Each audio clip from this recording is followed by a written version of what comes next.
Hi everyone, this is Anam. Welcome to PhD jobs and admission. So आज के इस video में हम रिवीजन एमसीक्यूज देखने जा रहे हैं रिसर्च मेथोडोलॉजी पर for your upcoming IGNOU PhD entrance examination 2023। तो जैसे कि आप सभी को पता है, इग्नू का जो पीएचडी एंट्रेंस एग्जामिनेशन है आपका 8 जनवरी को है, यानी आपके पास सिर्फ और सिर्फ 2 ही दिन बचे एग्जामिनेशन के लिए।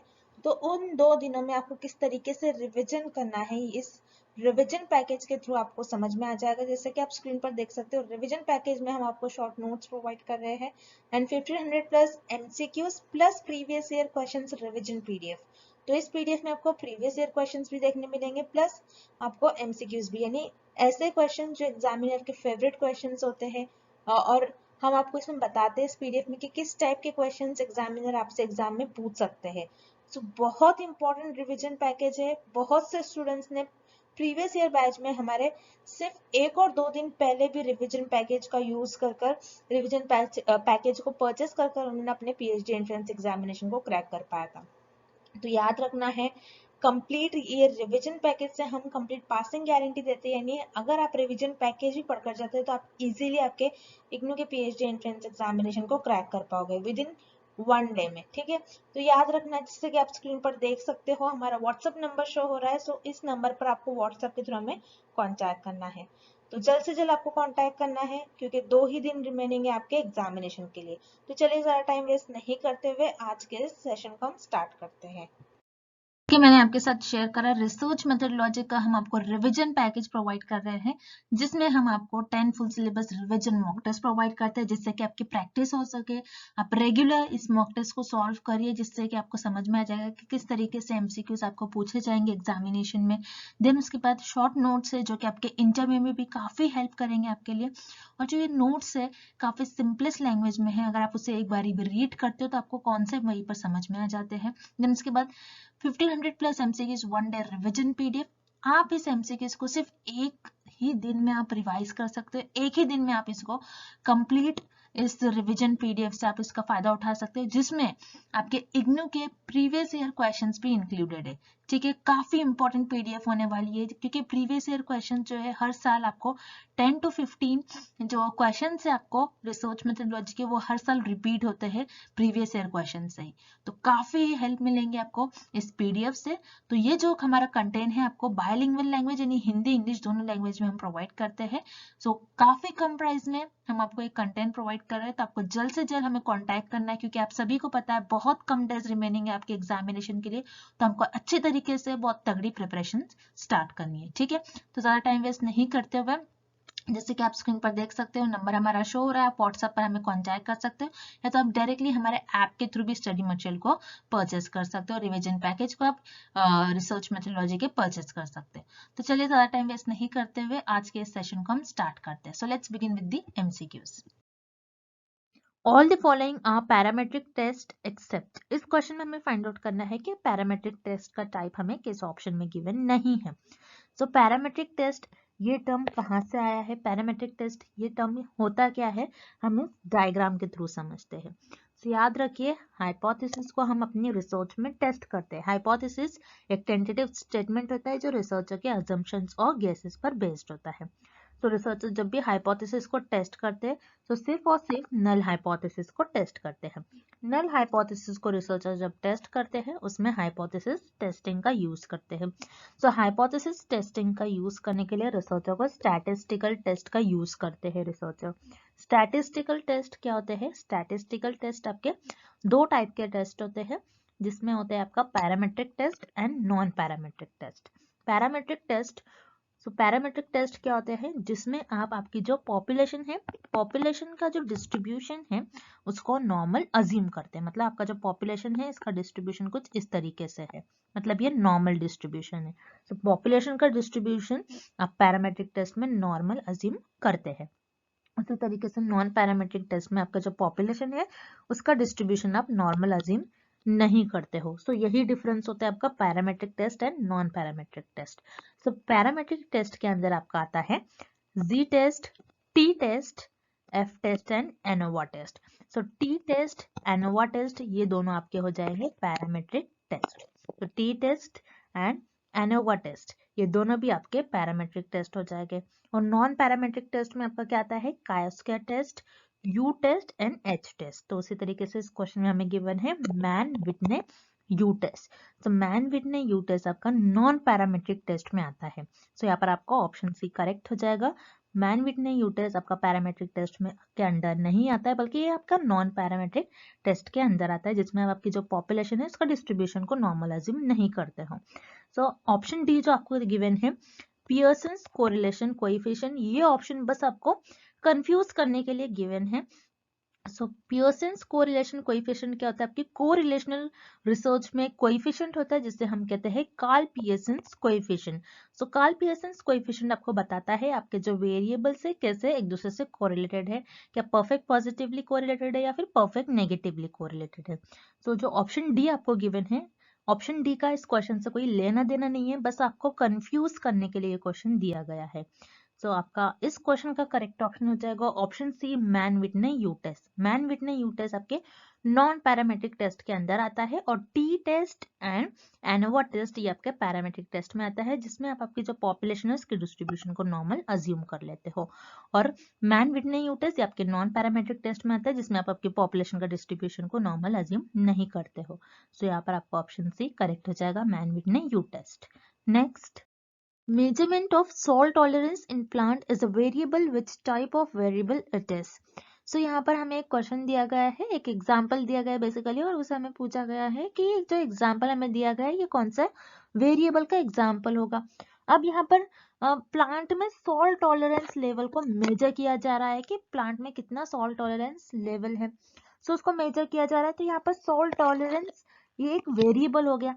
अब ये जो वेरिएबल है कौन से टाइप का वेरिएबल है? क्या ये कोफाउंडिंग वेरिएबल है, लैटेंट वेरिएबल या फिर मॉडरेटिंग वेरिएबल, ये हमें पता करना है।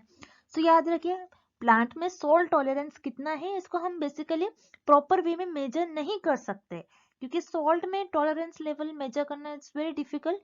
तो ऐसी चीजें जिसको हम डायरेक्टली मेजर नहीं कर सकते हैं, डायरेक्टली याद रखिएगा, ऐसी चीजें जिसे हम डायरेक्टली मेजर नहीं कर सकते हैं उन वेरिएबल्स को कहते हैं लेटेंट वेरिएबल। सो इस क्वेश्चन का आपका राइट आंसर हो जाएगा option B latent variable. Latent variable ऐसे वेरिएबल होते हैं जिनको आप डायरेक्टली मेजर नहीं कर सकते हो, डायरेक्टली आप उसको आप थोड़ा बहुत उसको ऑब्जर्व तो कर सकते हो, लेकिन उसको डायरेक्टली आप चीजों को मेजर नहीं कर सकते हो, तो उसे हम कहते हैं लेटेंट वेरिएबल। उसी तरीके से जो रिमेनिंग ऑप्शन है उन्हें भी हम देख लेते हैं। कोफाउंडिंग वेरिएबल, कोफाउंडिंग वेरिएबल क्या होते हैं? ये भी आपके एक्सट्रेनियस वेरिएबल की तरह होते हैं, जो कि आपके डिपेंडेंट वेरिएबल को अफेक्ट करते हैं और डिपेंडेंट वेरिएबल को हार्म करते हैं। और कोफाउंडिंग वेरिएबल से जो बायसनेस है ये बायसनेस को इंक्रीज करती है। सो यहाँ पर इस क्वेश्चन में हमें ऐसे रिलेटेड कुछ नहीं पूछ रहा है, सो यहाँ पर आपका ऑप्शन ए इनकरेक्ट हो जाएगा। उसी तरीके से option C moderating variable. Moderating variable क्या होते हैं? जो कि आपके independent variable and as well as dependent variable, ये दोनों भी वेरिएबल को हार्म करते हैं, इन दोनों भी वेरिएबल को अफेक्ट करते हैं, उसे हम कहते हैं मॉडरेटिंग वेरिएबल। सो यहाँ पर क्वेश्चन में हमें इंडिपेंडेंट और डिपेंडेंट वेरिएबल से क्वेश्चन नहीं पूछा गया है, बल्कि हमें एक ऐसा वेरिएबल दिया गया है जिसको हमें मेजर करना है, जिसे हम डायरेक्टली मेजर भी नहीं कर सकते, सो उसे हम कहते हैं लेटेंट वेरिएबल, ना कि मॉडरेटिंग वेरिएबल। तो इस क्वेश्चन का आपका ऑप्शन भी करेक्ट हो जाएगा। Next, what is the use of factorial analysis. इस क्वेश्चन में हमें पूछ रहा है कि फैक्टोरियल एनालिसिस का यूज क्या होता है। सो याद रखिए रिसर्च में एक टर्म होता है फैक्टोरियल एनालिसिस, जिसका मतलब होता है कि reduction of data. So factorial analysis, अगर आपके पास बहुत ज्यादा डेटा होगा रिसर्च में, तो जो अननेसेसरी डेटा होगा उसको रिड्यूस करने के लिए फैक्टोरियल एनालिसिस का यूज करा जाता है। अब मान लीजिए फॉर एग्जाम्पल मेरे पास बहुत ज्यादा डेटा है, बहुत ज्यादा वेरिएबल्स है, जैसे वेरिएबल ए, बी, सी, वेरिएबल डी, वेरिएबल ई, वेरिएबल एफ। अब मेरे पास इतने सारे वेरिएबल्स है, अब इतने सारे वेरिएबल्स पर मुझे फोकस करना, इनको ऑब्जर्व करना, इनको एनालाइज करना डिफिकल्ट हो जाएगा। अब रिसर्चर क्या करते हैं, जो ये वेरिएबल्स हमें दिए गए हैं ए से एफ तक, इन सारे वेरिएबल्स को रिसर्चर को एनालाइज करना मुश्किल होता है, तो रिसर्चर क्या करते हैं, इस डेटा को रिड्यूस करते जाते हैं, और रिसर्चर ये पता लगाते हैं कौन से दो ऐसे वेरिएबल्स होंगे जिसकी वजह से ये सारे जो वेरिएबल्स एक दूसरे से लिंक्ड है और कनेक्टेड है। सो जैसे मैं यहाँ पर देखूंगी कि यहाँ पर जो वेरिएबल बी है और वेरिएबल डी है, ये दोनों एक ऐसे वेरिएबल्स है जिसकी वजह से ये सारे वेरिएबल्स एक दूसरे से लिंक्ड है, सारे वेरिएबल्स एक दूसरे से कनेक्ट है। सो रिसर्चर क्या करेंगे, जो अननेसेसरी डेटा है जो रिसर्चर को रिक्वायर्ड नहीं है, सो इन सारे डेटा को रिसर्चर मिनिमाइज कर देंगे, रिड्यूस कर देंगे, और जो वेरिएबल्स, जो 2 वेरिएबल्स इंपॉर्टेंट है जिसको रिसर्चर को ऑब्जर्व करना चाहिए, एनालिसिस करना चाहिए, इन 2 वेरिएबल्स को रिसर्चर चुन लेते हैं और उनको ऑब्जर्व करते हैं और एनालिसिस करते हैं। सो बेसिकली फैक्टोरियल एनालिसिस का मीनिंग क्या होता है और यूज क्या होता है कि रिसर्च में बहुत ज्यादा डेटा होने की वजह से रिसर्चर उन चीजों को, उन वेरिएबल्स को ऑब्जर्व नहीं कर पाते, एनालिसिस नहीं कर पाते, क्योंकि बहुत ज्यादा डेटा होने की वजह से रिसर्च जो होगी कॉम्प्लेक्स वे की तरफ चली जाएगी। सो इसलिए बहुत ज्यादा डेटा जब होता है, सो उस डेटा को रिड्यूस करने के लिए फैक्टोरियल एनालिसिस का यूज करा जाता है, और जो 2 मेन वेरिएबल्स होते हैं उन 2 वेरिएबल्स के बीच में रिलेशन को पता करा जाता है, उनके बीच में कैसा रिलेशनशिप है उसको अंडरस्टैंड करने के लिए फैक्टोरियल एनालिसिस का यूज करा जाता है। सो इस क्वेश्चन का आपका राइट आंसर हो जाएगा option C, to understand the relationship between 2 variables. Next, first statement, two-tailed hypothesis has rejection region on both sides. Second statement, one-tailed hypothesis has rejection on only one side. Which of the following statements are true? So students, इस question में हमें 2 statements given है और हमें find out करना है कि दोनों स्टेटमेंट में से कौन सा स्टेटमेंट करेक्ट है। ओके, सो यहाँ पर फर्स्ट स्टेटमेंट में हमें गिवन है कि टू-टेल हाइपोथेसिस में दोनों भी साइड रिजेक्शन रीजन होता है। सो यस, यहाँ पर जैसे आप देख रहे हो, हम टेबल को रिफर करेंगे यहाँ पर, जहाँ पर आप देख रहे हो यहाँ पर टू-टेल हाइपोथेसिस टेस्ट में रिसर्चर दोनों भी साइड टेस्ट करते हैं ग्राफ के, okay, left side as well as right side. So यहाँ पर टू-टेल हाइपोथेसिस में दोनों भी साइड रिजेक्शन रीजन होता है, okay, that's why here first statement is correct. Then second statement हमें क्या गिवन है, वन टेल हाइपोथेसिस जो होता है वहां पर रिजेक्शन रीजन सिर्फ एक ही साइड पर होता है। So it is also correct, जहां पर हमें जैसे पता है वन टेल हाइपोथेसिस के 2 टाइप होते हैं, लेफ्ट टेल हाइपोथेसिस और राइट टेल हाइपोथेसिस। ओके, सो यहाँ पर आप टेबल में देखना है आपको लेफ्ट टेल हाइपोथेसिस, जहां पर आप ग्राफ में सिर्फ लेफ्ट साइड पर टेस्ट करते हो, और राइट टेल हाइपोथेसिस जहां पर आप ग्राफ में सिर्फ राइट साइड पर टेस्ट करते हो। So yes, one tail hypothesis में रिजेक्शन रीजन जो होता है सिर्फ एक ही साइड होता है, that's why here statement 2 is also correct. So यहाँ पर करेक्ट ऑप्शन होगा option C, both first and second statements are true. Okay, next, the degree to which numerical data tend to spread out about an average value is called. इस question में हमें find out करना है कि आपके पास जो भी न्यूमेरिकल डेटा होता है, आपके पास जो भी डेटा होता है, आप उसको स्प्रेड आउट करते हैं। मतलब मान लीजिए मेरे पास कुछ डेटा है और उस डेटा को, मेरे पास कुछ इंफॉर्मेशन है, न्यूमेरिकल डेटा है, मतलब मान लीजिए किसी पॉपुलेशन है, उस पॉपुलेशन की मैंने हाइट मेजर कर ली, पर्टिकुलर पॉपुलेशन है उसकी, उस पॉपुलेशन की, और या फिर उस सैंपल की मैंने हाइट मेजर कर ली। हाइट मेजर करने के पास मेरे पास एक न्यूमेरिकल डेटा हो गया। देन मैं उस न्यूमेरिकल डेटा को ग्राफ में प्लॉट करूंगी, मतलब कुछ इस तरीके से मैं इसको स्प्रेड आउट करूंगी, तो कुछ इस तरीके से मुझे एक ग्राफ मिल जाएगा। तो ये बेसिकली स्प्रेड, कितना स्प्रेड है मुझे ये देखना है कि कितना ज्यादा स्प्रेड है, कितने लोगों की हाइट मैक्सिमम है, कितने लोगों की हाइट मिनिमम है, कितने लोगों की हाइट कम है। तो मैं कुछ इस तरीके से अपने डेटा को प्लॉट कर लूंगी। तो कितना स्प्रेड है मेरा डेटा, कितना ज्यादा स्प्रेड है, ये हमको कौन सा ऑप्शन बताता है। तो याद रखिएगा कि आपका जो डिस्ट्रीब्यूशन है, कितना स्प्रेड है, कितना डिस्ट्रीब्यूटेड है, कितना ज्यादा स्प्रेड है, वो आपको वेरिएंस बताता है। वेरिएंस ये आपका सेंट्रल मूवमेंट होता है, ये आपकी सेकेंड सेंट्रल मूवमेंट होता है, जो आपको बताता है कि आपका जो डिस्ट्रीब्यूशन है वो कितना स्प्रेड आउट है। तो यहाँ पर आपका ऑप्शन ही करेक्ट हो जाएगा। Then option B, constants. Constant क्या होता है, जो वैल्यू फिक्स्ड हो, लेकिन वेरिएंस क्या होता है, जो यहाँ पर क्या बता रहा है, जो स्प्रेड आउट हो, कितना कैसा स्प्रेड आउट हो वो बता रहा है। कांस्टेंट तो हर बार कांस्टेंट रुकी हुई चीज को हम कहते हैं कांस्टेंट, तो ऑब्वियसली यहाँ पर आपका ऑप्शन भी इनकरेक्ट हो जाएगा। Then option C, skewness. Skewness क्या बताता है कि आपका जो डिस्ट्रीब्यूशन है वो सिमेट्रिकल है या फिर नहीं है। स्क्यूनेस ये नहीं बताता है कि आपका जो डेटा है वो किस तरीके से स्प्रेड आउट है। तो यहाँ पर आपका ऑप्शन सी भी इनकरेक्ट हो गया। Then option D kurtosis. Kurtosis क्या बताता है? आपके डेटा की फ्लैटनेस, कहाँ पर आपका डेटा फ्लैट है, कहाँ पर आपका डेटा पीक पर जा रहा है, ये आपका कर्टोसिस बताता है। लेकिन कर्टोसिस ये नहीं बताता है कि आपका डेटा कितना स्प्रेड आउट है। सो यहाँ पर आपका ऑप्शन डी भी इनकरेक्ट हो जाएगा। सो आपका जो डेटा होता है वो कितना स्प्रेड आउट है, कितना कम स्प्रेड है, कितना ज्यादा स्प्रेड है, वो आपका बताता है वेरिएंस। सो यहाँ पर आपका करेक्ट ऑप्शन हो जाएगा variance, and this is the definition of variance. Next, following are the number of sold units of 15 products at a store: 12, 14, 15, 18, 19, 21, 21, 31, 32, 46, 53, 57, 58 and 59. What is the sum of the median and mode? इस question में हमें given है कि 15 product है, एक store में 15 total products है, उन प्रोडक्ट के हमें सोल्ड गिवन है, मतलब वो 15 प्रोडक्ट जो है टोटल वो कुछ उस स्टोर में बिके हैं। सो कितने कितने प्रोडक्ट, कितने 15 प्रोडक्ट बिके हैं, उनका हमें डेटा गिवन है कि एक प्रोडक्ट जो होगा वो 12 बार बिका होगा, एक प्रोडक्ट 14 बार बिका होगा, ये हमें इस तरीके से डेटा गिवन है। अब इस डेटा का हमें median and mode find out करना है और उनका सम निकालना है। देन याद रखिएगा मीडियन एंड मोड क्या होता है, पहले तो आपको ये पता होना चाहिए।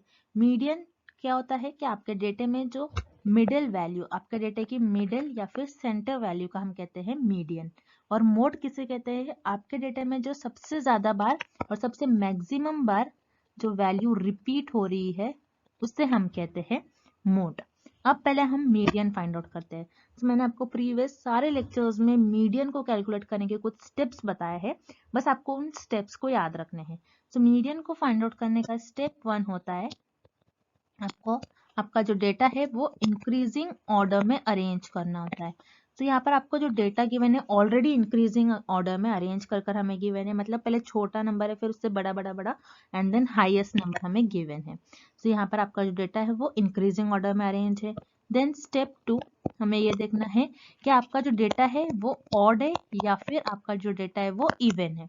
अगर आपका डेटा जो है ऑड होता है तो उस केस में आपकी जो सेंटर वैल्यू है, जो मिडिल वैल्यू है वो एक ही होगी। अगर आपका डेटा इवन है तो उस केस में आपकी सेंटर और मिडिल वैल्यू और मीडियन वैल्यू 2 होंगी एंड देन उसका आप एवरेज निकालते हो। जैसे कि यहाँ पर आपको 15 प्रोडक्ट्स का टोटल इन्फॉर्मेशन गिवन है, डेटा गिवन है, मतलब यहाँ पर आपको टोटल जो नंबर्स यहाँ पर गिवन है ये टोटल 15 है और 15 नंबर आपका ऑड होता है, तो उस केस में आपकी जो सेंटर वैल्यू होगी सिर्फ एक ही होगी। किस तरीके से आपको सेंटर वैल्यू निकालना है? जैसे अगर मैं लेफ्ट साइड से देखती हूँ, first, second, third, fourth, fifth, six, seven and eight position पर मेरा 31 नंबर आ रहा है। उसी तरीके से राइट हैंड साइड से अगर मैं देखती हूँ 1 2 3 4 5 6 7 एंड अगेन 8 पोजीशन पर मेरा 31 आ रहा है। अगर मैं लेफ्ट हैंड साइड से देखूँ या फिर राइट हैंड साइड से देखूँ, जो मेरा सेंटर और जो मेरा मिडिल नंबर आ रहा है वो 31 ही है। तो इस केस में मेरी जो मिडिल वैल्यू, इस डेटा की मिडिल वैल्यू और जो मीडियन वैल्यू होगी वो हो जाएगी मेरी 31। तो याद रखिएगा आपकी जो मीडियन है, मीडियन की वैल्यू है 31। उसी तरीके से हम मोड कैलकुलेट कर लेते हैं। मोड क्या होता है? बहुत सिंपल होता है, आपके डेटा में जो सबसे ज्यादा बार रिपीट हो रही है वैल्यू, सबसे मैक्सिमम टाइम रिपीट हो रही है, सबसे ज्यादा बार ऐसी वैल्यू जो रिपीट हो रही है उसे हम कहते हैं मोड। उसी तरीके से यहाँ पर आपको डेटा देखना है, इस डेटा में आपकी 21 एंड 21 ये वैल्यू 2 बार रिपीट हो रही है। तो आपका इस केस में मोड की वैल्यू हो जाएगी आपकी 21। अब हमें क्या करना है? मीडियन एंड मोड ये दोनों की भी हमें सम निकालना है। सम क्या होता है? Sum is nothing but addition, आपको ऐड करना है। मीडियन प्लस मोड को आपको ऐड करना है। मीडियन कितना है आपका? 31 प्लस मोड 21। सो 31 प्लस 21 की वैल्यू हो जाएगी आपकी 52। तो यहाँ पर मीडियन एंड मोड का जो आपका सम आ रहा है वो है 52। तो यहाँ पर आपका करेक्ट ऑप्शन हो जाएगा ऑप्शन ए 52।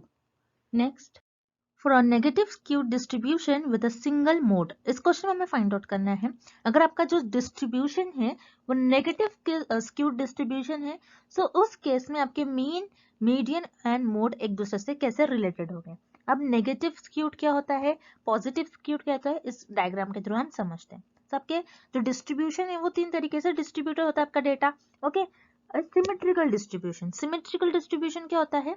जिसमें अगर आप कोई डिस्ट्रीब्यूशन है, अगर आप इसको बीच से कट कर दोगे तो लेफ्ट साइड की जो इमेज है और राइट साइड की जो इमेज है एक दूसरे की ये मिरर इमेज हो जाएंगे, जिसमें आपके जो मीन, मीडियन एंड मोड तीनों भी एक दूसरे से इक्वल होते हैं, तीनों भी सेम ही पॉइंट पे लाई करते हैं। सो ये आपका सिमेट्रिकल डिस्ट्रीब्यूशन में आपका ये केस होता है कि तीनों एक दूसरे से इक्वल होंगे।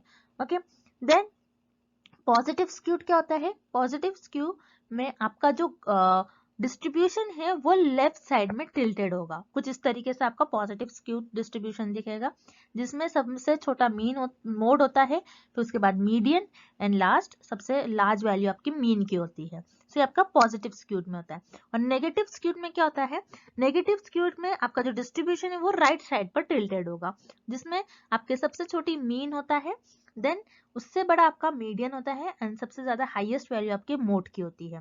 सो ये केस हमें ऑप्शन बी में गिवन है, mean is less than equal to median and median is less than equal to mode. तो नेगेटिव स्क्यू डिस्ट्रीब्यूशन में मीन, मीडियन एंड मोड कुछ इस तरीके से एक दूसरे से रिलेटेड हो गए, दैट्स व्हाई आपका करेक्ट ऑप्शन हो जाएगा option B. Next, type 2 error is also known as, इस क्वेश्चन में हमें फाइंड आउट करना है कि टाइप 2 एरर को और हम क्या कहते हैं। सो टाइप 2 एरर होता क्या है, किस तरीके से टाइप 2 एरर ये टर्म यूज में आया है, इस टर्म का मतलब क्या होता है आपको पहले तो ये पता होना चाहिए। सो याद रखिएगा, रिसर्चर जब अपनी रिसर्च में हाइपोथेसिस को टेस्ट करते, रिसर्चर पहले अपनी रिसर्च में हाइपोथेसिस को टेस्ट करते, तो रिसर्चर से हाइपोथेसिस को टेस्ट करने में कुछ मिस्टेक्स हो जाती है, सो उसी मिस्टेक्स को हम कहते हैं एरर्स। सो उसी तरीके से एरर्स के भी टाइप होते हैं, type 1 error, type 1 error and type 2 error. अब इस क्वेश्चन में हमें पूछ रहा है कि टाइप 2 एरर को और हम क्या कहते हैं। सो याद रखिएगा, टाइप 2 एरर को हम कहते हैं फॉल्स नेगेटिव।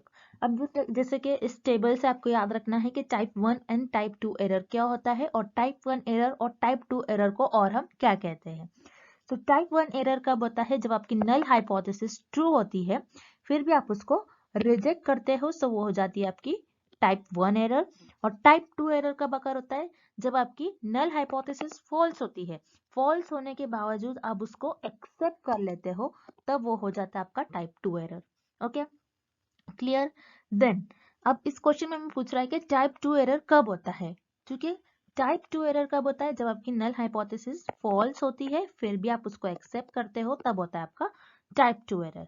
तो आपकी नल हाइपोथेसिस फॉल्स है, इनकरेक्ट है, मतलब आपकी जो नल हाइपोथेसिस है ये नेगेटिव है, और आपने क्या कर लिया यहाँ पर, आपका डिसीजन क्या था? इनकरेक्ट डिसीजन था, आपका डिसीजन रॉन्ग था, मतलब ये ऑलरेडी आपकी नल हाइपोथेसिस फॉल्स थी, लेकिन फिर भी आपने उसको एक्सेप्ट कर लिया, तो आपका जो डिसीजन था यहाँ पर ये फॉल्स था, इसीलिए टाइप 2 एरर को हम कहते हैं फॉल्स नेगेटिव। उसी तरीके से टाइप 1 एरर का भी आप देख लीजिए, एग्जाम में type 1 error is also known as, ऐसा भी क्वेश्चन आ सकता है, तो उस केस में आपका आंसर हो जाएगा फॉल्स पॉजिटिव।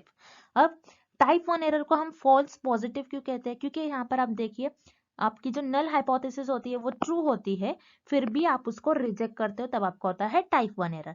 सो यहाँ पर आपकी जो नल हाइपोथेसिस है ट्रू है, मतलब ये पॉजिटिव सेंस कर रहा है, आपकी नल हाइपोथेसिस ट्रू है, लेकिन आपने यहाँ पर कैसा डिसीजन ले लिया? इनकरेक्ट डिसीजन ले लिया, फॉल्स डिसीजन ले लिया, ट्रू होने के बाद भी आपने इसको रिजेक्ट कर दिया, तो आपका डिसीजन फॉल्स था। तो टाइप 1 एरर को हम कहते हैं, टाइप 1 एरर को हम कहते हैं false positive, and type 2 error is also known as false negative. तो आपको ये रिलेशन याद रखना है, टाइप 1 एरर को और हम क्या कहते हैं एंड टाइप 2 एरर को और हम क्या कहते हैं, तो ये एग्जाम में आने के चांसेस है, this is very important question. So type 2 error is also known as false negative, so यहाँ पर आपका ऑप्शन भी करेक्ट हो जाएगा। Next, research studies which determine the frequency with which something occurs or its causal association with something else is called। इस question में हमें एक डेफिनेशन गिवन है, हमें फाइंड आउट करनी है कि डेफिनेशन किस रिसर्च की डेफिनेशन होगी। अब इस डेफिनेशन में हमें ये गिवन है कि एक रिसर्च है जो फ्रिक्वेंटली फेनोमेना जो अकर होते हैं उनको डिटरमाइन करने के काम आती है, और जो कोई किसी प्रॉब्लम का कॉज बताती है, वो कौन सी रिसर्च होती है? वो रिसर्च होती है आपकी डायग्नोस्टिक रिसर्च। तो डायग्नोस्टिक रिसर्च वो रिसर्च होती है जो किसी फेनोमेना जो फ्रीक्वेंटली अकर हो रहा है कोई फेनोमेना, उसको डिटरमाइन करने के काम आती है और किसी प्रॉब्लम का कॉज बताती है। अब जैसे फॉर एग्जांपल आप डॉक्टर के पास जाते हो और आपको जो भी डिसीज हुई, आपकी जो भी प्रॉब्लम है, आप बताते हो। अब मान लीजिए आपने बताया स्टमक पेन है, तो डॉक्टर उसको देखेगा आपको और बताएगा कि ये किस वजह से हुए, उस प्रॉब्लम का डॉक्टर कॉज बताता है कि आपको कैसे हुई है ये प्रॉब्लम डिसीज, ये जो भी डिसीज हुए वो किस वजह से हुई है, आपका स्टमक क्यों पेन हो रहा है। सो डायग्नोस्टिक वर्ड में ही डायग्नोस, किसी प्रॉब्लम को डायग्नोस करना, किसी प्रॉब्लम के अगेंस्ट किसी प्रॉब्लम का कॉज फाइंड आउट करना। सो ये डेफिनेशन होगी आपकी डायग्नोस्टिक रिसर्च की। देन यहाँ पर आपको ऑप्शन ए गिवन है फॉर्मुलेटिव रिसर्च। फॉर्मुलेटिव रिसर्च को रिमेंबर आप एक्सप्लोरेटरी रिसर्च भी कहते हैं। एक्सप्लोरेटरी रिसर्च में रिसर्चर किसी भी फिनोमेना को, किसी भी प्रॉब्लम को जो कि वेल डिफाइन नहीं है, उसको डिफाइन करने की कोशिश करते हैं। यहाँ पर किसी प्रॉब्लम का कॉज रिसर्चर फाइंड नहीं करते, दैट्स व्हाई अब आपका ऑप्शन ए इनकरेक्ट हो जाएगा। Then option B descriptive research. Descriptive research में किसी भी फेनोमेना को आप एज इट इज डिस्क्राइब करते हो, यहाँ पर आप किसी प्रॉब्लम का अगेन कोई कॉज फाइंड आउट नहीं करते हो। यहाँ पर आपका ऑप्शन बी भी इनकरेक्ट हो जाएगा। Then option D experimental research. Experimental research में आप cause and effect relationship find out करते हो between independent variable and dependent variable.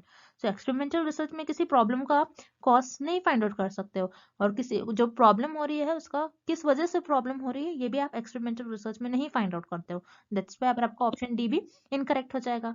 Then यहाँ पर this is the definition of diagnostic research, यहाँ पर आपका ऑप्शन सी करेक्ट हो जाएगा।